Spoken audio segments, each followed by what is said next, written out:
नमस्कार, जय हिंद साथियों। कैसे हैं आप सभी लोग। मैं उम्मीद करता हूं कि स्वस्थ होंगे और आप लोगों की पढ़ाई ठीक ठाक चल रही होगी।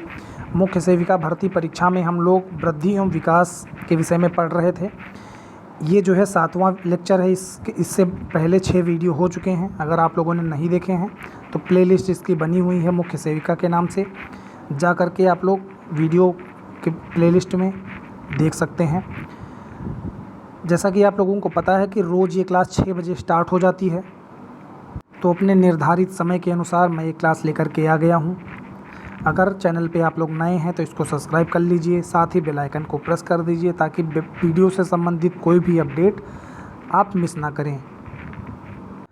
तो मित्रों, वृद्धि और विकास के 2 वीडियो हमने कंप्लीट कर लिए हैं। आज जो है इस वीडियो में हम लोग वृद्धि और विकास वाला चैप्टर समाप्त कर देंगे। तो हम लोग अब जानते हैं कि बच्चे के अंदर सामाजिक भावना किस तरह से आती है। बच्चा जब जन्म लेता है तो उसके वो ना तो सामाजिक होता है और ना ही असामाजिक होता है, लेकिन वो 3 महीने के बाद वो जो है उसमें सामाजिक अंतःक्रिया होने लगती है। वह मुस्कुराने लगता है, प्यार का प्रत्युत्तर देने लगता है। 5-6 महीने के बाद वह व्यक्तियों को पहचानने लगता है, अपने जो पास पड़ोस के व्यक्ति होते हैं, परिवार के जितने भी नज़दीकी व्यक्ति होते हैं उनको पहचानने लगता है। 1 वर्ष की आयु में जो है वो चलने फिरने लगता है, छोटे छोटे खेल खेलने लगता है। 1.5 वर्ष की आयु में वो अजनबी व्यक्ति जो आते हैं या फिर जो उसके कलीग्स आते हैं जितने, ठीक है, तो उनके सामने वो जो है शर्माने लगता है। या फिर हम ये भी कह सकते हैं कि उसके अंदर पूर्णतः जो है सामाजिक भावना का विकास 1.5 वर्ष की आयु तक हो जाता है। 2 वर्ष की आयु तक अपने हम उम्र बच्चों के साथ खेलने लगता है। गुस्सा आना, खेलना, परिवार में नए बच्चे के आगमन का प्रतिकार करना, बिछुड़ने का डर, ये सारी चीज़ें जो है एक सामाजिक भावना के अंतर्गत आती हैं। जब बच्चा 3 साल की उम्र तक होता है तो उसके काल्पनिक मित्र होते हैं। जैसे कि अगर कोई बच्चा है, गुड़िया के साथ खेल रहा है तो उससे वो बातचीत करने लगेगा। अगर खिलौने के साथ खेल रहा है तो लगेगा कि ये रियल में है। अगर जैसे वो नीचे ज़मीन पे गिर गया, चोट लग गई, तो जब तक आप जैसे चोट लग गई तो वो रोने लगेगा कि ये ज़मीन ने मुझे जो है मार दिया है। तो ज़मीन को आप डांट दें या कुछ इस तरह से कह दें तो उसको लगेगा हाँ कि इसको कह दिया गया, तो वो चुप हो जाता है। तो इस तरह से उसके काल्पनिक मित्र हो जाते हैं 3 वर्ष की आयु तक। और 4-5 वर्ष की आयु तक जो है 4-5 वर्ष की आयु तक वो प्री जो है स्कूल एज होती है, स्कूल जाने से पहले की अवस्था होती है। और 5 के बाद की अवस्था में वह स्कूल जाने लगता है। बच्चे का भाषा विकास किस तरह से होता है। जब बच्चा जन्म लेता है, जब बच्चे का जन्म होता है तो जन्म में जो है वो तुरंत तो बोलने नहीं लगता है। तो उसको जो है जिन चीज़ों की आवश्यकता होती है, मान लीजिए भूखा है या उसको कोई तकलीफ़ है या दर्द है, तो वो रोने लगता है। तो माँ जो है उसकी परेशानियों को जो है वो समझ जाती है कि ये इसको भूख लगी हुई है या फिर इसको कोई दर्द है या तकलीफ़ है। माँ जो है उसकी परेशानी को समझ जाती है।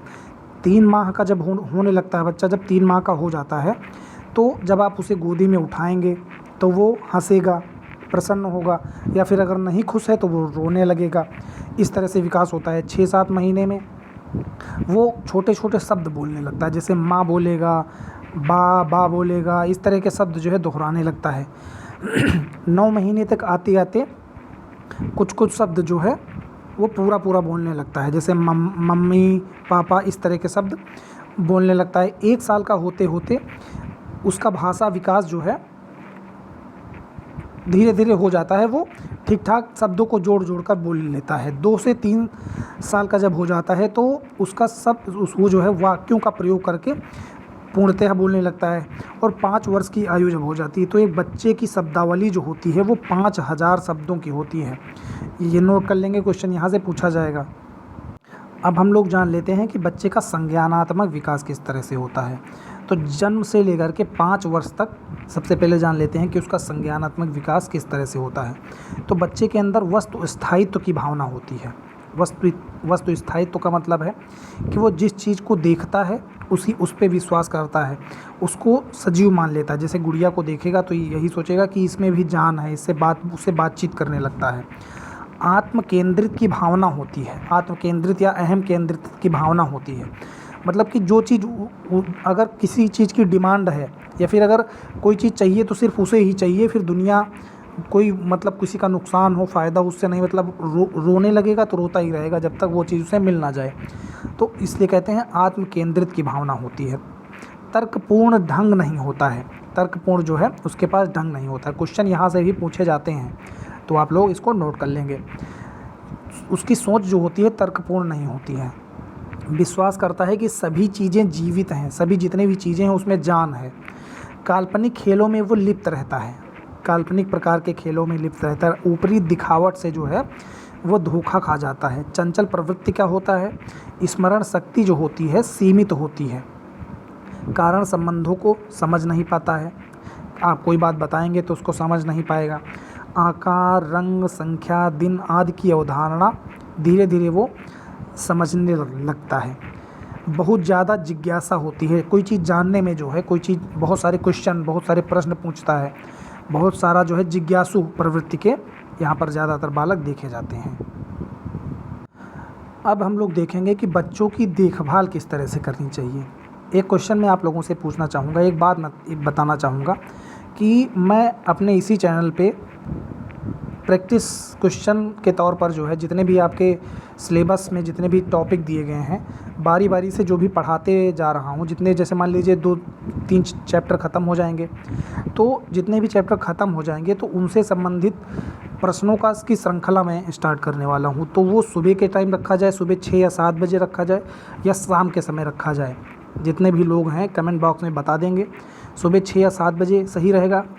क्योंकि जैसे मान लीजिए अगर सुबह पढ़ जाता है तो शाम के टाइम आपकी ये वाली क्लास रहेगी, या शाम के टाइम पढ़ेगा तो ये दोनों क्लास एक साथ रहेंगी। तो आप लोग अपने हिसाब से बता दीजिए सुबह ठीक रहेगा या शाम को ठीक रहेगा। तो हम लोग स्टार्ट करते हैं। बच्चों की देखभाल किस तरह से की जाती है, उसका पोषण किस तरह से देना चाहिए, इन सारी बातों पे चर्चा कर लेते हैं। तो जो नवजात शिशु होता है सबसे उसको माँ का स्तनपान कराना चाहिए। प्रथम स्तनपान जो है माँ का कराना चाहिए, क्योंकि उसमें रोग प्रतिरोधक क्षमता होती है। ये पॉइंट यहाँ पे नोट कर लेंगे। आहार वाला जो है सबसे पहले उसका स्तनपान जो आहार के रूप में कराना चाहिए, माँ का दूध पिलाना चाहिए। उसमें जो है पीला स्राव होता है जिसको कोलेस्ट्रॉल बोलते हैं, कोलेस्ट्रम बोलते हैं। उस पर जो है रोग प्रतिरोधक क्षमता होती है, रोगों से लड़ने की क्षमता प्रदान करता है। सुपाच्य होता है, एक आदर्श जो है तापमान पर होता है ये माँ का दूध, है ना। तो माँ का दूध निरंतर रूप से इसको जो है स्तनपान कराना चाहिए। 3 से 4 माह तक तो ये लगातार कराना ही चाहिए। इसके बाद जब बालक हो जाए तो धीरे धीरे उसको अन्य जो है जैसे मान लीजिए जूस है या फिर दाल है, इसका भी सेवन धीरे धीरे कराना चाहिए, और दूध का भी थोड़ा थोड़ा सेवन कराते रहना चाहिए। पर्याप्त नींद की आवश्यकता होती है बच्चों में, पर्याप्त नींद की, आराम की, है ना। उसको स्नान का, उसके साफ़ सुथरा कपड़े होने चाहिए ताकि रोगों से वो जो है दूर रह सके। जब 3-4 माह का बच्चा हो जाए तो उसको जो है धीरे धीरे उसकी जो है भूख जो है क्या होती है, जब वो जो विकास बढ़ने लगता है तो माँ का दूध पर्याप्त नहीं होता है, उसको उसके लिए कुछ और तरल पदार्थ की आवश्यकता होती है। जैसे कि जूस, फलों का जूस हो गया, या फिर दाल का सूप है, मूंगफली, मसली हुई दाल है ना। ये सारी चीज़ें जो है उसको देनी चाहिए। और एक काम और करना चाहिए, दूध का स्तनपान जब वो कर रहा होता है धीरे धीरे उसको दूध का स्तन्यमोचन कहते हैं इस क्रिया को, दूध का स्तनपान को कम करना चाहिए। 4-5 महीने का हो जाए तो स्तनपान को आप कम कर दीजिए, और ये सारी मतलब एकदम ख़त्म ना कर दीजिए, कम कर दीजिए, और ये सारी चीज़ें जो है आप स्टार्ट कर दीजिए। जब बच्चा 1 साल का हो जाता है तो उसको जो है उसके दांत वाँत निकलने लगते हैं, तो उसको कच्ची सब्जियां जो होती हैं, रोटी, फल आदि जो है चबा कर खाने के लिए दीजिए, और स्तन्यमोचन भी धीरे धीरे कराते रहिए। दूध जो स्तनपान होता है उसको एकदम धीरे धीरे कम करते रहिए। पर्याप्त नींद की आवश्यकता होती है।